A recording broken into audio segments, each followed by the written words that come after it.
Michelle Saxman here, and I've made a commitment to try to make sure that I share some of my life lessons when it comes to wellness, and I'm going to begin blogging about some of the things that I've learned about food and wellness, rest, concussion, arthritis, and I've committed to going down that road and sharing what I've learned. And today, and I was not expecting to do this live, but I was sitting having lunch and I was reading the Wall Street Journal, the Business and Finance, and I am not going to insult you all and read you an entire article, but I think that this is something that I'm very, very passionate about and I feel called to sharing with you.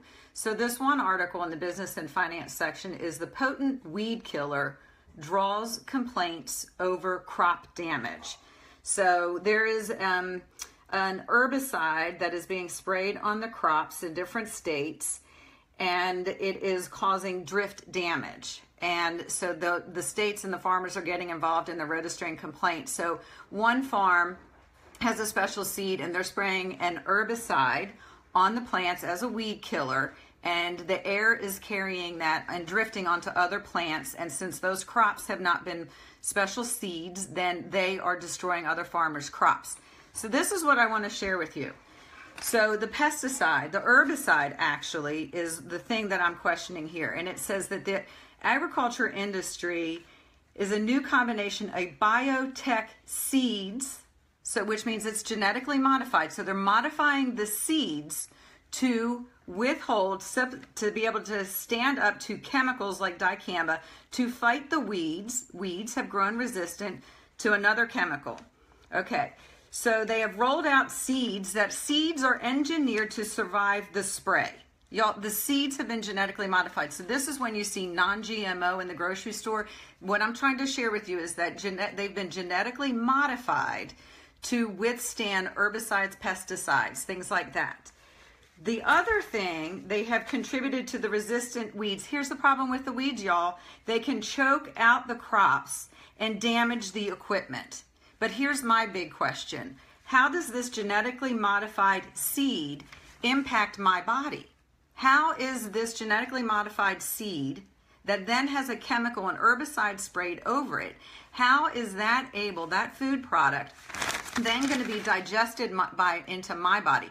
So the Environmental Protection Agency is investigating the drifting of this chemical. But I also question, where is the FDA in looking and saying, what is the safety of this Food and Drug Administration once it gets to the consumer level? So they're talking here, and it says that this chemical stimulates a rapid growth that outstrips the plant's nutrient supply. So now the product, the plant, has a lower nutrient density than what it originally had.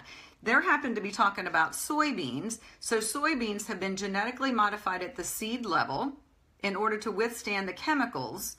And then the soybean is less nutrient dense than it once was. So this is where it's about knowing better to do better.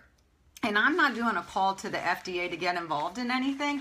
I'm just saying I am a powerful consumer because I have dollars in my wallet, and where I choose to spend my dollar is power. And because I know that we, in our home, we have some health circumstances where we have compromised immune systems, and other people have heart disease, liver conditions, cancers, all sorts of things.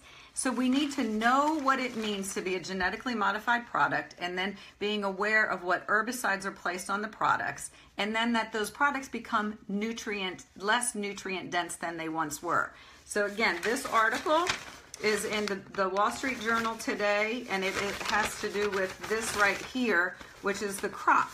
So they were concerned about the equipment getting left unchecked with too many weeds, and I want to talk about this equipment right here and making sure my heart, my lung, my livers, my intestines, my endocrine system are working properly. So questioning genetically modified products and then the pesticides and herbicides that are used.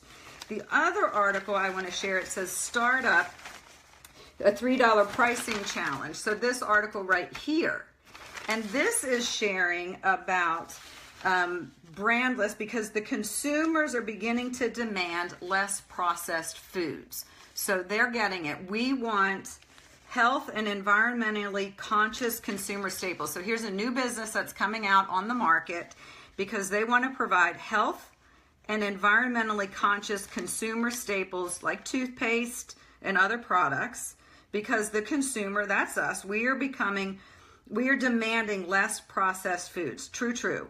So here is an article about a business that's going to go strictly online. So they're, if you will, they're going to be competing with an Amazon per se, but only in like chemical-free organic products. Awesome. So it's going to be a subscription service, and you can, I guess pay a certain dollar amount per month, and they're going to ship you different things. This is going to be hand soap, dish soap, some coffees, peanut butters, different products like that.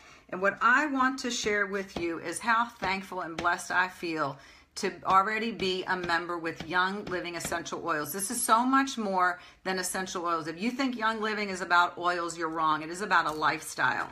And what I want to share with you is there's a new company that's getting started that's going to be like, we're going to have monthly subscriptions, we're going to have your toothpaste. But what they're saying is, where the skepticism comes in is the quality of their products. And what I want to make sure that you all understand is Young Living, hands down, highest quality in the market.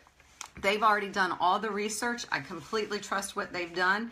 If they say that all the endocrine disruptors, that we're not going to use products that have that in it, 100% organic, chemical-free, never an herbicide, never a pesticide, none of that stuff, none of the products, whether it is their toothpaste, their shampoo, and oil, baby wipes, it doesn't matter what it is, from cradle to grave, Young Living lifestyle completely supports this trend. You want a monthly subscription to products that you can guarantee the quality, and you want to shift from the chemical dependency, the less processed, the things that consumers are beginning to demand, please reach out and talk to me about this. This is my passion. This is what I truly believe that I am called to do. Share wellness, what I've learned in food, the chemicals, the herbicides, the pesticides, and what we're bringing into our homes, the power of that dollar, but also, more importantly, is about kind of our bioaccumulation level of chemical exposure and toxins is what I want to share with you all. And the fact that a brand new business is coming to market, they've already talked about they've gotten $50 million from investors, and y'all, we as consumers are demanding less processed, organic, much healthier products. And I just want to be a resource for you. So if you're interested in learning more about this information, then I'm going to ask you to like this page. I'm going to ask you to share and really engage. Ask me questions, because I feel called by God to share the lessons I have learned, and that He has really laid it on me to bring the message. Y'all, I know you can read the newspaper, but y'all are busy, and so was I. So this is what I wanted to share today, being really, really careful. You are powerful, you are informed, you are empowered. If you have $1 in your wallet, you have a voice, you can change things. And for me, it starts with what I change in my home. I'm not interested in taking on the FDA or the EPA. I'm not interested in that, but I am interested in looking out for the wellness of my family and my friends. So y'all have a super blessed day. Feel free to ask any questions. Please like my page. Please share if you believe this information can be helpful with others. Have a super blessed day. Stay connected to the vine, and I will talk to you soon. Bye-bye.